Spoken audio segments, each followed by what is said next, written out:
We're onto something big here, and it affects all of you. It's the food pyramid, which turns out is a pyramid scheme.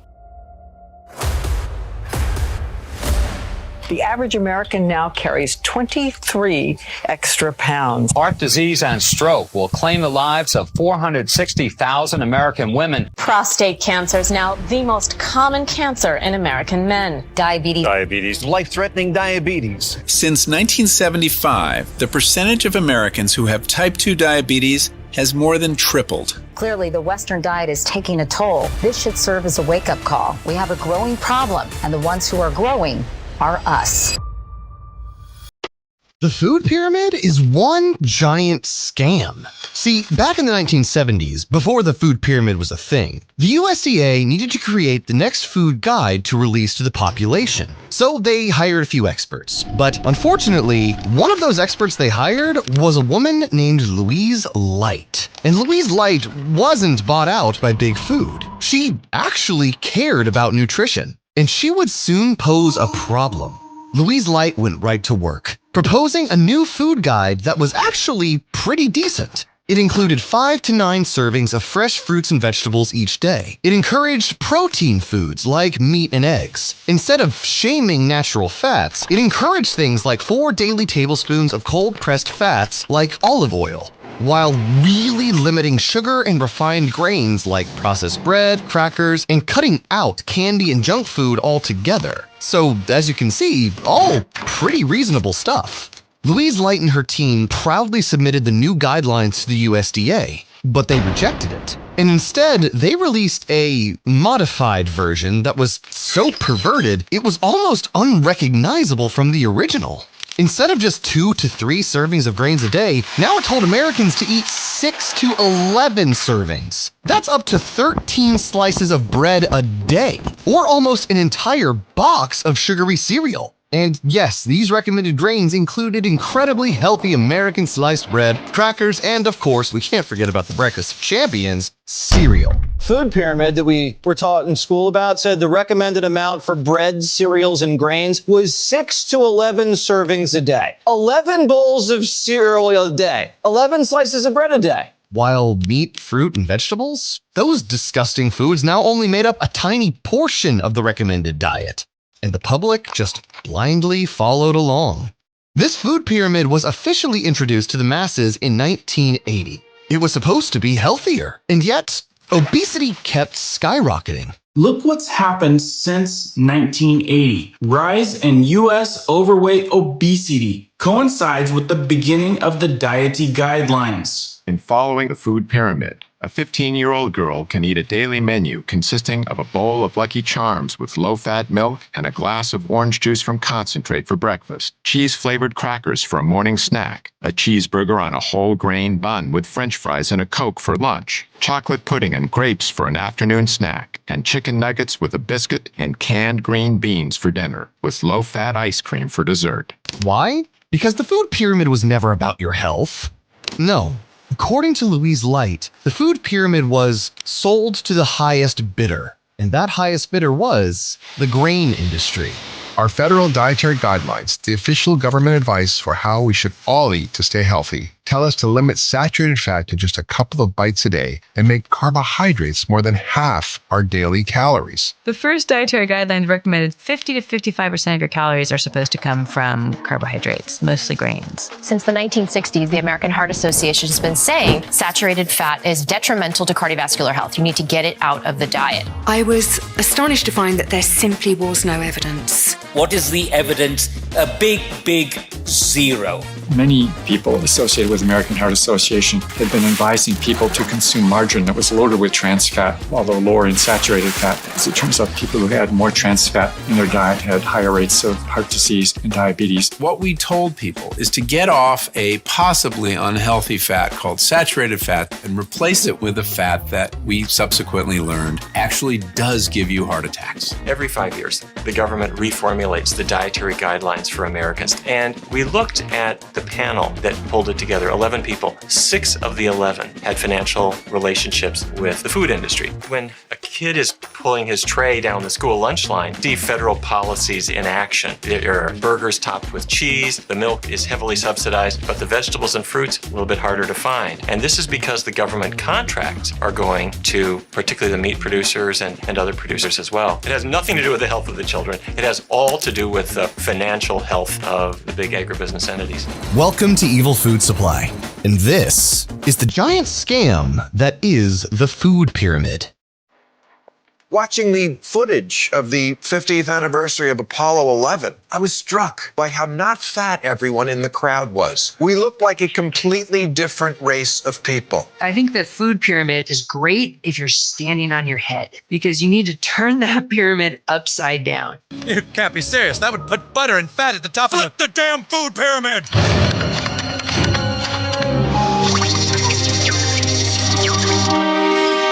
Nutrition is stabilizing.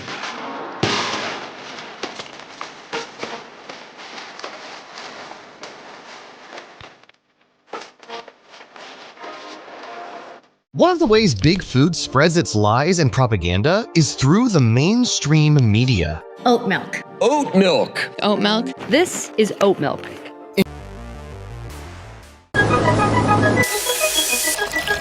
During the 70s, pretty much every country around the world was in the midst of a giant grain shortage, and it was looking bleak. Soybean was down 7%. Canada's wheat production was at a 10-year low. Rice was down in Asia because of monsoons. But the biggest loser in all of this?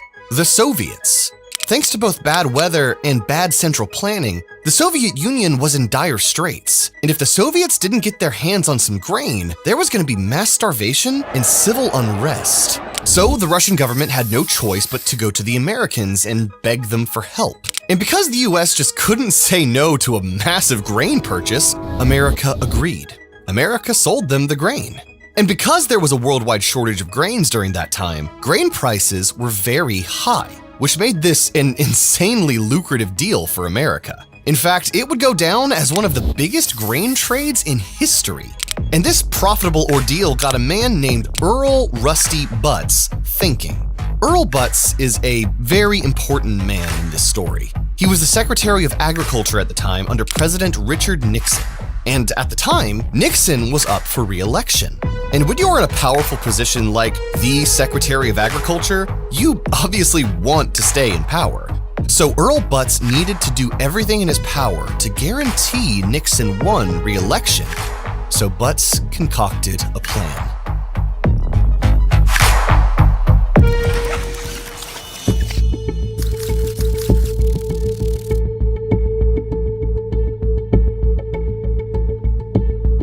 One of the most powerful political bases you can get on your side as a politician are the nation's farmers, the people that grow the nation's wheat, soybeans, and corn. He knew that if he could earn the support of the farmers, the presidency would be in the bag. And as the Secretary of Agriculture, Butz was in the perfect position to make them very, very happy. At the time, the grain market in America was actually pretty regulated. There were production limits and very strict policies that had been in place since the Depression.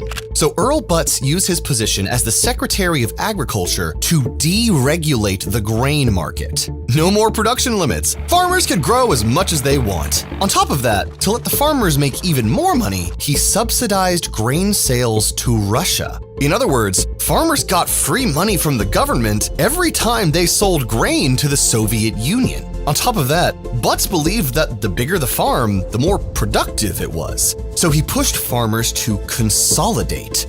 Small, humble family farms? No! Earl Butz's slogan was, get big or get out, and adapt or die. Butz didn't want farmers. No, he wanted agribusinessmen. And that's exactly what he got. Now, the agribusinessmen of America were even more powerful than before. They were pumping out more grain than ever before. They were swimming in more cash cash than ever before. And they were definitely rallying behind Nixon more than ever before. And it worked. Nixon would go on to spend another 2 years in office, and Earl Butz for another 4 years. But then, the world no longer had a grain shortage, while at the same time, America was growing way more corn, soy, and wheat than ever before. The Soviets didn't need that much grain anymore. So now, all those artificial profits the farmers were making were at stake. We can't have that now, can we? So what are we to do with all this extra grain?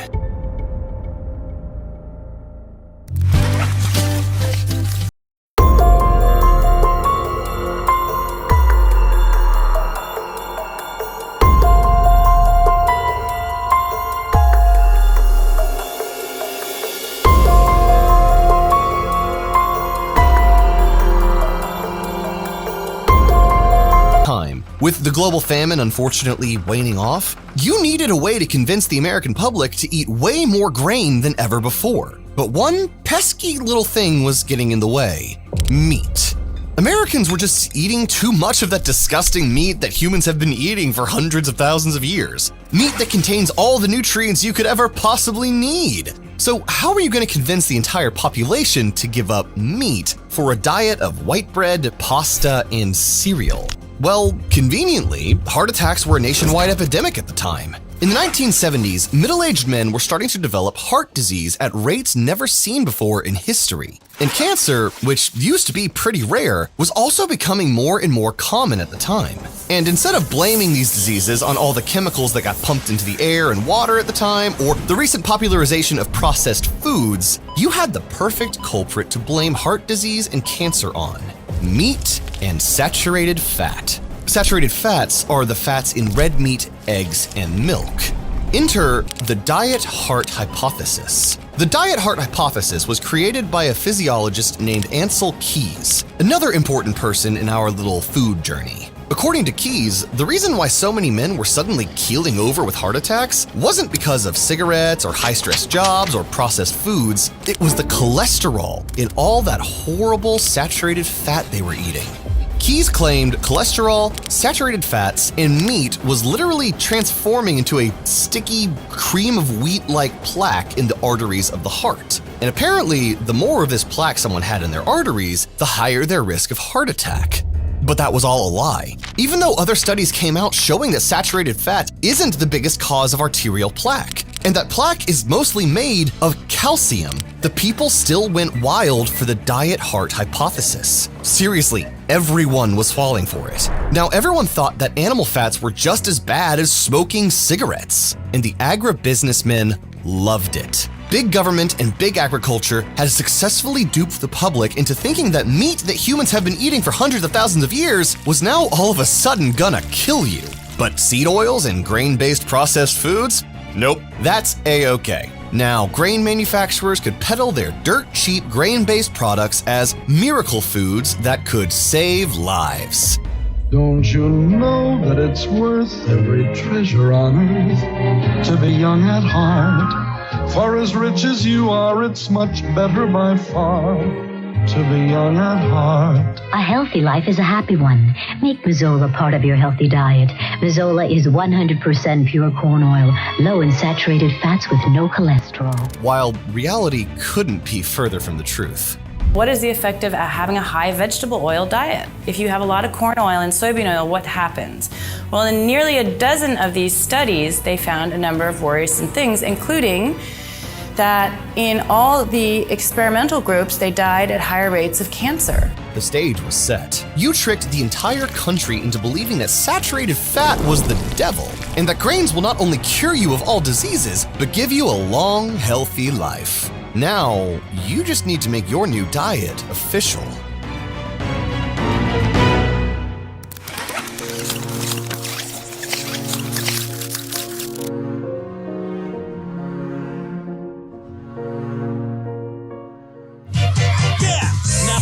Fun, but it's more than treats. Hey, look at mama, I watch what I eat. Give me 5 food group. Give me grain group for energy. energy. Fruits and veggies for vitamins, please. Meat group for strong bodies, milk group for bones and teeth. Eat the others only sparingly. Give me 5 food groups, give me 5. In 1980, you released an official book of nutrition guidelines called The Dietary Goals of the United States. These guidelines stated that Americans should substitute starches for fat, choose lean meats over fatty cuts, limit intake of butter and other added fats, and limit the use of eggs and organ meat.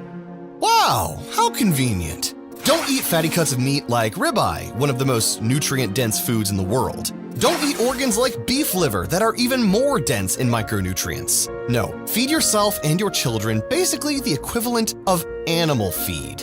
And because of these new food rules, school cafeterias would have to serve more grains at lunchtime, including things like pizza and brownies to meet the grain requirement. And hospitals would have to give their patients 6 to 11 servings of grain per day, to make them healthy and strong. Although not in the shape of a pyramid yet, this would be the foundation of the food pyramid we all know and love. And yes, when you first released these new guidelines, people definitely complained. Health professionals said that the guidelines were pure pseudoscience, and the meat industry did everything they could to get meat back into the picture. When you released these guidelines in pyramid form, the meat industry forced you to change their section from red to purple because they were afraid that the color red would scare people away from eating meat. And you gave them what they wanted to a degree, but you never shifted from grains and carbs being the bedrock of the American diet to this day.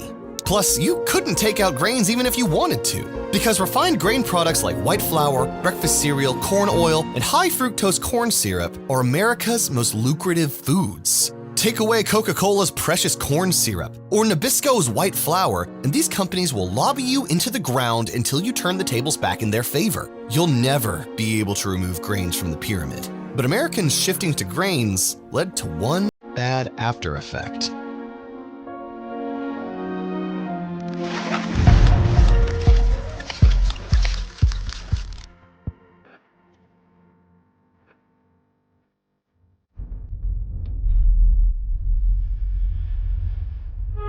If I'm going to help my brain come to fruition, I'm going to have to feed it quality nutrition.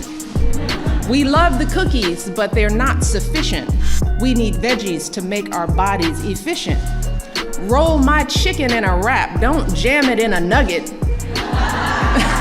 Get hyped for healthy snacks, fresh food, we love it. Pretty good. Holla! After years of successful grain pushing, you started to notice that your bulletproof diet was making Americans, well, fat.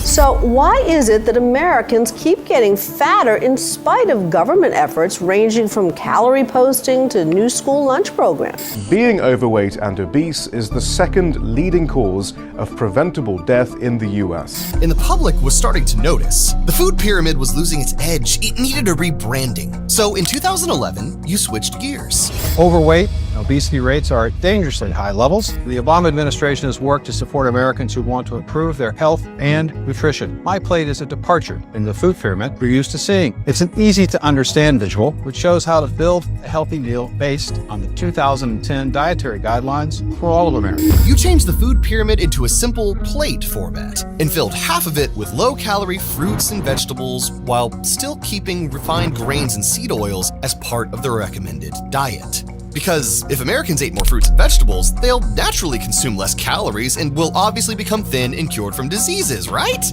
And sure, people might still be malnourished and slightly hungry all the time, but come on. You gotta solve this obesity epidemic before it really gets out of control. And this epidemic was all your fault in the first place. But the American public will never find out, especially when their brains are too weak from lack of nutrients. The new My Plate thing is slightly better than the food pyramid. It recommends less grain, but still recommends refined grain products like burger buns and pizza.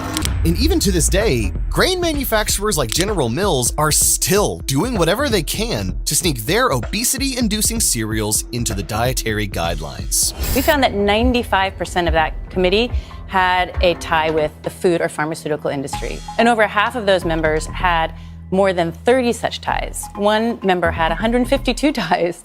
And the most common ties were with General Mills and Kellogg's. Again, you see those names again. So these big food conglomerates are stacking the deck inside the government, and they're paying for grants to study these unhealthy foods that then they say are healthy, and then they get recommended, and that's how these people make money. So eat more meat. Don't be afraid of natural fats. Definitely be afraid of seed oils and processed foods. In fact, a good rule of thumb is to just eat the opposite of whatever big government and big food tells you to. And you want to know what they want you to eat next? Lab-grown meat. Ah, yes. The U.S. Department of Agriculture just approved lab-grown chicken to go on sale in the U.S., and it's coming to a restaurant near you.